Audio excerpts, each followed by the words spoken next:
ഇപ്പോൾ വരുന്ന വളരെ പ്രധാനപ്പെട്ട വാർത്തയിലേക്ക്. കേരളത്തിൽ KPCC DCC പുനഃസംഘടന ഉടനില്ല. തെരഞ്ഞെടുപ്പ് വേളയിൽ തർക്കങ്ങൾ ഒഴിവാക്കാൻ നീക്കം. KPCC ആവശ്യപ്പെട്ടാൽ മാത്രം തെരഞ്ഞെടുപ്പിന് മുൻപ് പുനഃസംഘടന എന്നാണ് ഹൈക്കമാൻഡ് അറിയിക്കുന്നത്. PR പ്രവീണ ചേരുകയാണ് കൂടുതൽ വിവരങ്ങളുമായി.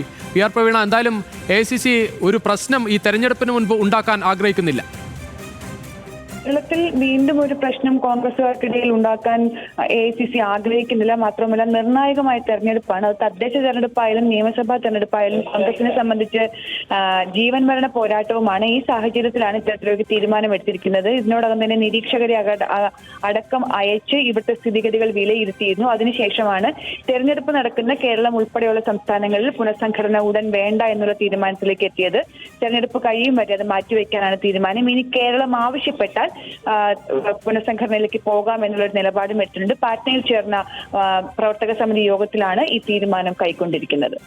പ്രവീണ, അതോടൊപ്പം വയനാട്ടിൽ നിന്ന് DCC അധ്യക്ഷൻ രാജിവെച്ച ഒരു സംഭവം കൂടി ഇതിനിടയിൽ ഉണ്ടായി. അത്തരം ഒരു മാറ്റം കൂടി പ്രതീക്ഷിക്കാമോ ഇനി?